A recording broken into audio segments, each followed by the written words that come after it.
주께서 다시 비유로 대답하여 이르시되 천국은 마치 자기 아들을 위하여 혼인잔치를 베푼 어떤 임금과 같으니 그 종들을 보내어 그 청한 사람들을 혼인잔치에 오라 하였더니 오기를 싫어하거늘 다시 다른 종들을 보내며 이르되 청한 사람들에게 이르기를 내가 오찬을 준비하되 나의 소와 살진 짐승을 잡고 모든 것을 갖추었으니 혼인잔치에 오소서 하라 하였더니 그들이 돌아보지도 않고 한 사람은 자기 밭으로 한 사람은 자기 사업하러 가고 그 남은 자들은 종들을 잡아 모욕하고 죽이니 임금이 노하여 군대를 보내어 그 살인한 자들을 진멸하고 그 동네를 불사르고 이에 종들에게 이르되 혼인잔치는 준비되었으나 청한 사람들은 합당하지 아니하니 내거리 길에 가서 사람을 만나는 대로 혼인잔치에 청하여 오라 한대 종들이 길에 나가 악한 자나 선한 자나 만나는 대로 모두 데려오니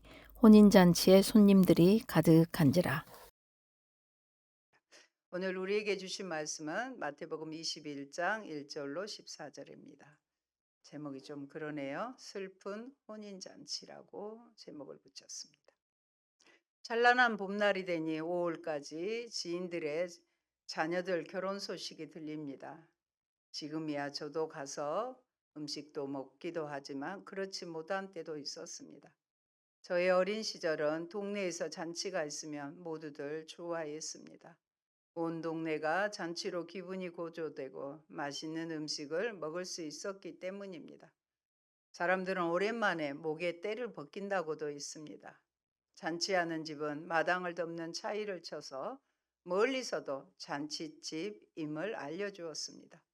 초청받은 사람들은 오늘날과 같은 축의금 대신 쌀을 가져와서 일정한 항아리 같은 곳에 부었습니다.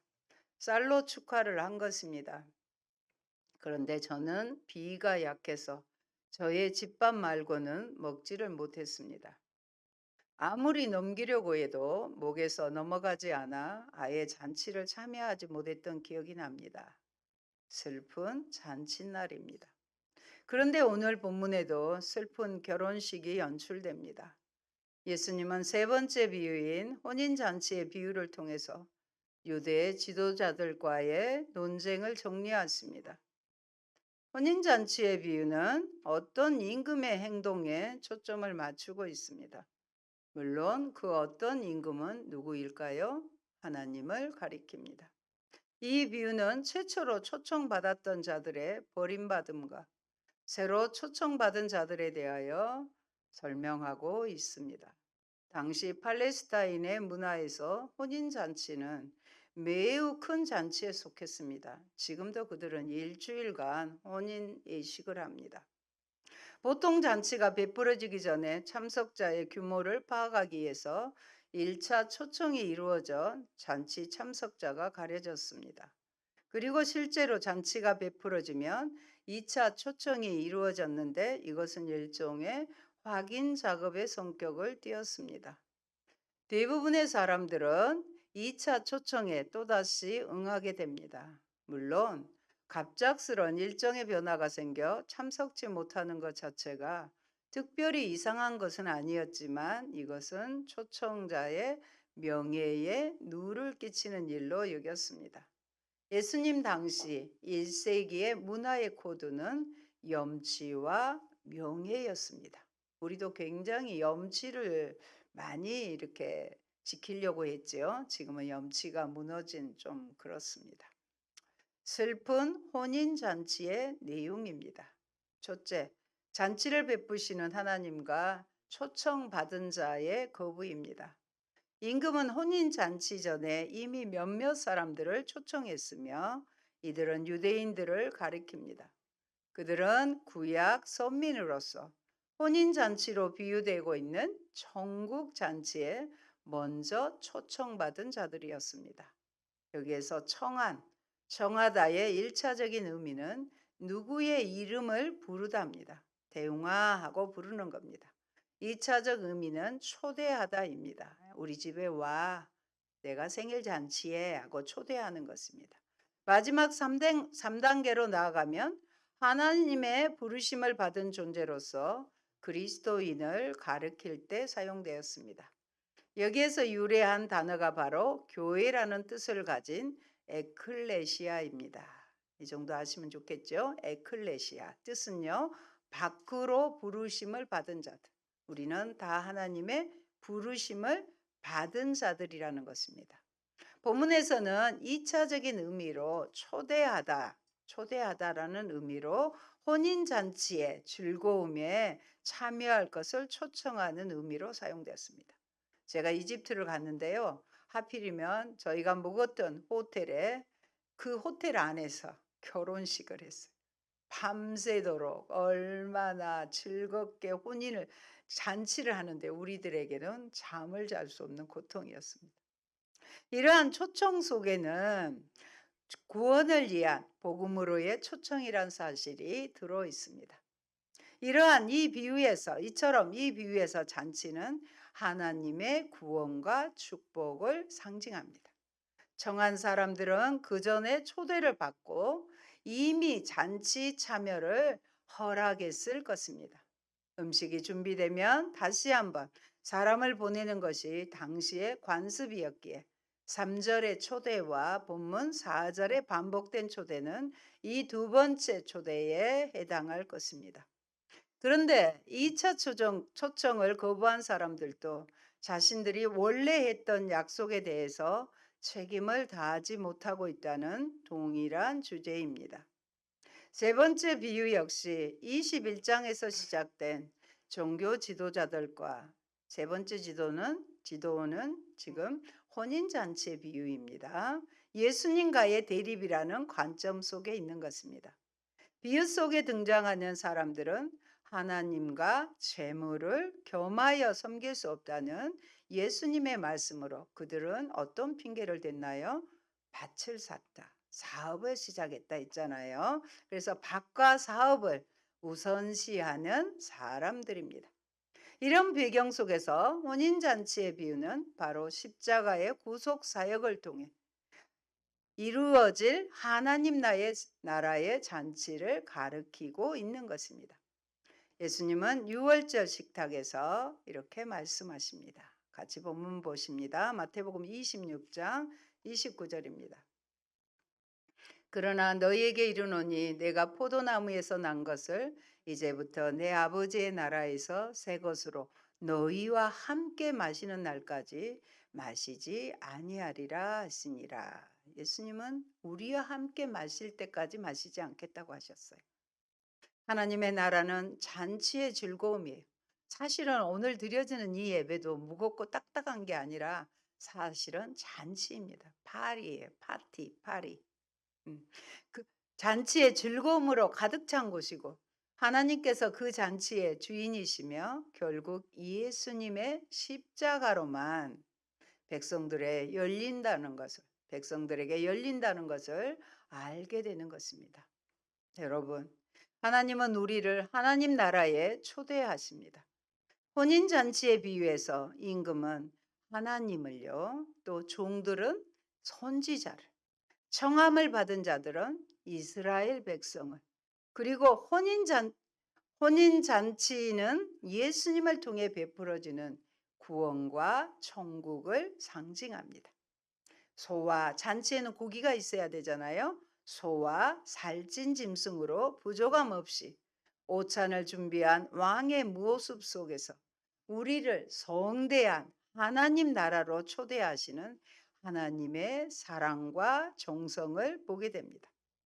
전국자치는 참석한 모든 자에게 조금의 부족함도 없이 최대의 만족을 주는 풍성한 잔치임을 보여줍니다. 우리를 하나님 나라에 초대해 주신 하나님의 은혜에 감사드리며 날마다 말씀 묵상을 통한 하나님과의 교제의 초대에도 기쁘게 응하고 있습니까? 6절로 7절은 초청받은 자들의 태도에 대한 임금의 반응입니다. 같이 한번 봅니다. 그 남은 자들은 종들을 잡아 모욕하고 죽이니 임금이 노하여 군대를 보내어 그 살인한 자들을 진멸하고 그 동네를 불사르고 임금의 분노를 마치 세 장의 그림으로 제시하듯이 선명하게 보여줍니다. 첫 번째 그림은 7절에 보면 노한 임금이 군대를 보냅니다. 두 번째는요, 임금이 파견한 군대가 살인자들을 진멸하는 모습이에요. 그리고 세 번째 그림은 임금이 보낸 군대가 동네를 불살라 버리는 장면입니다. 청함을 받은 자들이 종들을 다루는 죽여버렸잖아요. 비상식적인 태도는 선지자들을 거절한 이스라엘의 태도를 지칭하는 것입니다. 이들의 배척은 예수님에 대한 거부를 의미한다고 볼 수 있습니다. 왕은 살인자를 진멸하고 살인자의 동네를 불살라 버립니다. 예수님은 이스라엘이 하나님의 메시지를 거부한 결과와 성전의 멸망이 어떻게 연결되고 있는지를 알고 계셨음을 보여줍니다. 이는 실제로는 주 AD 70년의 역사적 현실로 나타났습니다. 유대인들은 하나님 나라 잔치의 초대를 거절합니다. 초대를 거절할 뿐 아니라 종들을 죽여 왕을 모욕한 자들을 심판하십니다. 죽이는데 왕을 모욕한 자들을 심판하십니다. 그들은 마치 길가에 떨어진 씨처럼 복음을 듣고 기회를 얻었지만 그것을 걷어찬 사람들입니다. 믿음의 반응 없이 절로 그 나라 백성이 되는 길은 없습니다. 밭과 장사를 핑계로 삼았지만 하나님 나라보다 더 우선하는 가치가 없는 사람만 그 나라 백성의 자격이 있습니다. 하나님 나라의 가치가 가장 최우선하는 자만 그 나라 백성의 자격이 있다는 것입니다. 하나님 나라와 겸하여 섬길 수 있는 것은 없습니다. 하나님의 초대를 거절할 경우 하나님의 심판을 피할 수 없음을 기억해야 합니다. 하나님의 자비로우신 구원의 초청을 거절한 자들이 인류 역사 종말 후 최후 심판 때에 엄정한 심판을 받아 영원히 멸망하게 됨으로써 최종적으로 이루어질 것입니다. 둘째, 새로운 사람들을 혼인잔치에 초청하시는 하나님이십니다. 원래 초청받았던 자들은 이 초청에 관심을 보이지 않고 도리어 보낸 종들을 무참히 죽였습니다. 이에 임금은 이를 심판하고 종들을 보내 새로운 사람들을 잔치에 초청합니다. 이 비유는 하나님 나라에 대한 새로운 계시적인 특성을 가지고 있습니다. 이스라엘이 거절한 하나님 나라의 특권은 이스라엘이 보기에 전혀 자격이 없어 보이는 이들에게로 넘어갑니다. 새롭게 임할 하나님 나라를 모든 사람에게 열어놓으셨습니다. 먼저 초대받은 자들이 거절하자 임금은 네거리 길에 종들을 보내어 만나는 모든 사람들을 잔치에 초대합니다. 네거리에서 만난 모든 사람들이 초대를 받습니다. 하나님의 초대가 혈통적인 경계와 신분적인 장벽을 넘어 누구에게나 임한 것입니다. 더는 외적인 장벽이 존재하지 않습니다. 심지어 성경을 보면 악한 자들까지도 대상이 됩니다.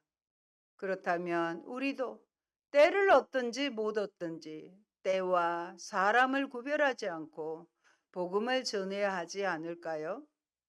새롭게 임한 하나님의 나라를 모든 사람에게 열어놓으셨습니다. 그 말씀이 바로 요한복음 3장 16절입니다. 같이 선포합니다. 하나님이 세상을 이처럼 사랑하사 독생자를 주셨으니 누구든지 저를 믿으면 멸망하지 않고 영생을 얻게 하려 하심이라. 이 말씀이 성경에 선명하게 나타난 하나님의 부르심, 초청입니다. 모든 사람이 구원에 이르는 것은 하나님의 간절한 의지입니다. 하나님은 모든 사람이 구원에 이르기를 원하십니다. 필립 얀시가 쓴 내가 알지 못했던 예수라는 책에서 러시아 공산당 잡지인 프라브다 편집장이 이렇게 고백합니다. 공산주의는 기독교와 거의 비슷한 가치를 추구하였습니다. 평등, 나눔, 박애, 정의, 모든 차별의 철폐. 그러나 지난 74년간 공산주의는 철저히 실패했습니다. 왜 그럴까 곰곰이 생각해 보니 우리는 절대 권력의 힘으로 사람의 마음을 움직일 수 있다고 착각했습니다. 이렇게 기록되어 있습니다. 여러분, 힘으로 얻어낸 복종은 마음에서 우러난 것이 아닙니다. 저는 안타깝게도 2번이나 계엄령을 경험한 세대입니다. 그들은 군대로 하여금 자신들의 세상을 만들려고 했지만 역사의 죄인의 모습으로 드러난 것입니다. 그러나 여기에 임금은 종들을 보내 혼인잔치에 오라고 권면합니다. 거절하자 또 다른 종을 보내 애원하듯 말씀을 전합니다. 내가 오찬을 준비하니 나의 소와 살찐 짐승을 잡고 모든 것을 갖췄으니 혼인잔치에 오소서. 예전에 못 살았을 때 잔치집에 되면 모처럼 맛있는 것을 먹었잖아요. 이렇게 맛있는 음식을 마련했으니 혼인잔치에 오라고 애원하시는 저와 여러분을 부르시는 아버지를 상상하시기 바랍니다. 그러나 다시 거절당하고 모욕을 받자 종들을 큰 길거리로 보내 지나가는 사람들, 이분들을 초청합니다. 악한 자나 선한 자나 모두 데려오니 손님이 가득했습니다. 하나님께서는 악한 자도 능히 변화시킬 수 있으시기 때문입니다.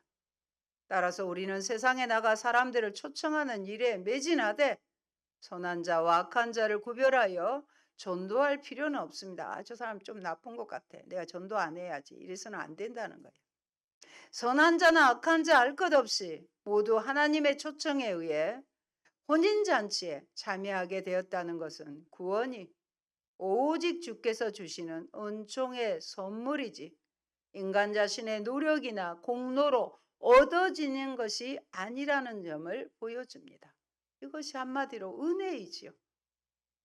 우리는 여기서 하나님의 강압이 아닌 사랑 그리고 끊임없는 열심을 봅니다. 여러분 몇 차례 이렇게 말했다가 안 들어주면 거절감이 있잖아요. 사람들은 거절감이 굉장히 커요. 평생이 그것을 좌우합니다. 그래서 사람을 믿지를 않아요. 결국은 하나님조차도 믿지 못하는 그런 슬픈 일들을 봅니다. 그런데도 하나님 나라의 잔치를 더 많은 손님들로 가득 채우시려는 포기하지 않는 열정을 만납니다. 에베소서 2장 8절의 말씀 같이 모니터로 봅니다. 너희가 그 은혜를 인하여 믿음으로 말미암아 구원을 얻었나니 이것이 너희에게서 난 것이 아니요 하나님의 선물이라. 하나님의 선물이에요. 우리는 어떤 우리의 노력과 어떤 수고를 통해서 얻어진 게 아니에요. 하나님의 선물, 하나님의 은혜라는 것을 기억하면 우리는 감격하지 않을 수 없는 거예요. 그 은혜를 아는 자가 어떻게 우리 자신이 그렇게 살겠습니까? 세 번째, 심판하신 하나님과 예수님의 최종적인 선언입니다. 종들의 초청에 의해서 잔치에 참여하게 된 새로운 사람들이 임금의 접견을 받습니다. 고대 근동의 잔치에 있어서 잔치 배설자는 처음에는 등장하지 않아요. 잔치가 본격적으로 진행될 때 나옵니다. 본문에 있어 임금이 등장하였다는 것은 이제부터 잔치가 본격화될 것을 보여주는 것이지만 영적인 의미는 천국 잔치의 본격적 시작 시점인 심판의 때가 이르렀음을 가리킵니다. 하나님 나라는 이미 이루어졌으므로 지금 현재도 천국 잔치가 벌어져 있다고 할 수 있으나 본격적인 천국 잔치는 그리스도 재림 이후에 있을 것입니다. 우리는 이 예배를 통해서 교회 공동체를 통해서 천국 잔치를 리허설, 연습하고 있는 것입니다. 이날이 예복을 입은 자들에게는 더 큰 기쁨을 누리는 날이 될 것이지만 예복을 입지 않는 자에게는 큰 슬픔의 날로 변할 것입니다. 여기서 혼인잔치에 새로 초대는 되었으나 적절한 예복을 갖추지 못한 사람이 논의의 초점이 됩니다. 그는 더 이상 이 잔치에 참여하지 못하고 어떻게 되지요? 쫓겨나는 수모를 당하게 됩니다. 즉 종말론적 잔치에 참여가 거부된 것입니다. 임금의 혼인잔치에는 합당한 예복을 반드시 입어야 했습니다. 예복은 결혼식 때 입은 옷을 뜻하며 원래는 겉옷이나 외투를 가리키는 것으로 옷 위에 덧입는 옷입니다. 유대인들의 혼인잔치는 혼주가 나누어 주는 예복을 입어야만 했습니다. 이들에게도 분명히 임금이 잔치에 합당한 옷을 나누어 주었을 것입니다. 지금은 어쩐지 지금은 꼭 그렇게는 안 한 것 같기도 합니다. 제 기억에는. 그러나 한 사람이 이 예복을 입지 않았는데 이는 너무도 무례하며 불성실한 태도가 아닐 수 없습니다. 임금의 잔치 석상에서 이러한 일이 있었다는 것은 심판의 자리에 하나님이 원하시는 예복을 입지 않는 자들이 있게 될 것이라는 사실을 암시합니다. 그렇다면 심판의 때에 필요한 예복은 무엇을 의미할까요? 의로운 행실입니다. 의로우신 예수로 옷을 입는 것입니다. 계시록의 말씀 같이 봅니다. 19장 8절입니다. 그에게 빛나고 깨끗한 세마포 옷을 입도록 허락하셨으니 이 세마포 옷은 성도들의 옳은 행실이로다 하더라. 아멘. 의로운 옳은 행실에 예수님의 옷을 우리는 입어야 되는 것입니다. 모든 손님은 알맞은 옷을 입을 책임이 있습니다. 어쨌든 예복을 입지 않는 자의 말하지 않는 모습은 유구무원이라고 하죠. 마지막 심판대 앞에서 과거에 의롭지 못했던 자신의 모습에 대하여 아무 말도 할 수 없게 되는 죄인의 비참한 모습을, 그리고 말할 가치조차 느끼지 못하는 죄인의 교만한 태도를 상징한다고도 볼 수 있습니다. 13절 말씀 봅니다. 임금이 사람들에게 말하되 그 손발을 묶어 바깥 어두운 데에 내던지라. 거기서 슬피 울며 이를 갈게 되리라 하니라. 하나님의 심판이 얼마나 확실한가를 보여줄 뿐만 아니라 결코 자신의 노력으로 이 심판을 돌이킬 수 없음을 보여줍니다. 그리고 바깥 어두운 데는 어디일까요? 지옥을 상징합니다. 지옥은 하나님의 잔치가 벌어지고 있는 천국으로부터 완전히 격리된 곳이며 소망이라고는 전혀 없는 곳입니다. 그러므로 슬피 울며 이를 갈게 되리라는 것입니다. 슬피 울며 이를 갈게 될 것이라는 것은 마태가 즐겨 사용하는 표현으로 무려 마태복음에서 6번이나 나옵니다. 슬피 울면은 생활 가운데서 흔히 경험하는 일반적인 슬픔이 아닙니다. 종말의 심판에 대한 돌이킬 수 없는 애통이나 애곡을 표시할 때 사용됩니다. 여기에서 또 이를 간다. 이를 여러분 갈아보셨나요? 이것은 영원한 형벌에 처한 인간의 극심한 괴로움과 완전한 절망을 나타낼 때 자주 사용됩니다. 이처럼 본문은 죄인들에게 임할 하나님의 심판에 대한 두려움과 극한 괴로움 및 주체할 수 없는 슬픔을 효과적으로 나타냅니다. 이 설교를 작성하는 오늘도 이름이 알려진 이가 극단적인 선택을 하였습니다. 심판하시는 하나님과 지옥의 고통을 모르고 죽으면 끝난다는 마귀의 속삭임에 속은 것입니다. 구더기도 죽지도 않고 소금을 치듯이, 여러분 소금 볶아 보셨나요? 저는 볶아 봤는데 막 툭툭툭 막 이렇게 굉장히 뜨겁게 튀더라고요. 뜨거운 지옥불에서 끝도 없이 고통당할 것을 기억하면서 사랑하는 자들에게 이 심판의 복음을 전해야겠습니다. 예수님의 최종적인 선언입니다. 우리도 선포하겠습니다. 14절 마지막 절입니다. 정함을 받은 자는 많되 택함을 입은 자는 적으니라.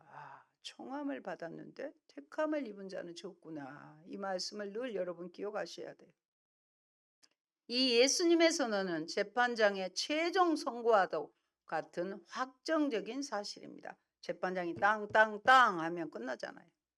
청함을 받은 자는 그리스도를 통해 하나님 나라에 영원한 생명을 얻도록 초대받은 자들을 가리킵니다. 그리고 택함을 입은 자는 그리스도를 통하여 구원을 얻을 자로서 정선된 자를 가리킵니다. 본문은 만테와 만되아와 적은이라는 대구적 표현을 통하여 무조건적 은혜로 하나님의 교회에 초청을 받은 자들 가운데서도 그리스도의 옷을, 의의 옷을 입지 않으므로 구원에서 죄될 사람들이 많을 것임을 선명하게 보여주고 있습니다. 이러한 사실은 단지 눈에 보이는 교회의 이론이라는 사실만으로 나 교회 다녀, 세례 받았어, 이런 사실만으로 안도감을 느끼는 자들에게 그들 자신도 구원에서 죄될 수 있다는 실로 충격적인 경고를 주고 있는 것입니다. 여러분, 가나안 성도라는 말을 들어보셨습니까? 이제는 교회에 실망하고 기독교에 실망하여 교회에 안 나가는 성도를 말합니다. 안 나가를 거꾸로 하면 가나안입니다. 어쩌면 성도라는 말도 맞지 않는 표현인지 모르겠습니다. 사랑하는 성도 여러분, 우리가 그리스도를 믿는다면 우리는 천국의 혼인잔치에 참여한 것입니다. 우리는 그분이 화사하신 예복을 갖춰 입은 그 나라의 시민이요 하나님의 상속자로서 지금 엄청난 특권을 누리고 있는 셈입니다. 따라서 우리는 이 일에 날마다 감사하고 그 은혜에 합당한 삶을 살도록 살아야 합니다. 삶으로 예배를 드려야 되는 것입니다. 그러나 우리 각자에게 주어진 사명을 완수하기 위해 가는 길은 어려움이 많습니다. 하지만 우리는 이것을 기꺼이 감수해야 합니다. 우리가 누리게 될 미래의 특권과 영광에 비춰볼 때에 이것은 너무 적은 대가이기 때문입니다. 아멘. 좋으신 아버지 감사드립니다. 하나님은 선지자들을 통하여 여러 차례 하나님의 뜻을 말씀하셨고 나중에는 독생 성자 예수 그리스도를 이 땅에 보내 아버지께로 돌아오라고 말씀하셨지만 그들은 외아들 예수까지도 죽여버렸습니다. 그러자 하나님은 그 초청받은 자들을 진멸하고 죽인 자들을 진멸하고 다음 재초청을 통해서 우리들을 불러주심을 감사드립니다. 하나님의 부르심에 우리는 순종함으로 응답하며 하나님이 자격 없는 우리에게 베푸시는 은혜에 감격하여 하나님을 기쁘시게 하며 미래에 우리에게 펼쳐질 천국 잔치의 영광과 아버지 풍성함을 기대하며 조금 어렵고 힘들더라도 늘 감당하며 승리하며 은혜로 감당하게 하여 주옵소서. 예수님 이름으로 기도합니다. 아멘.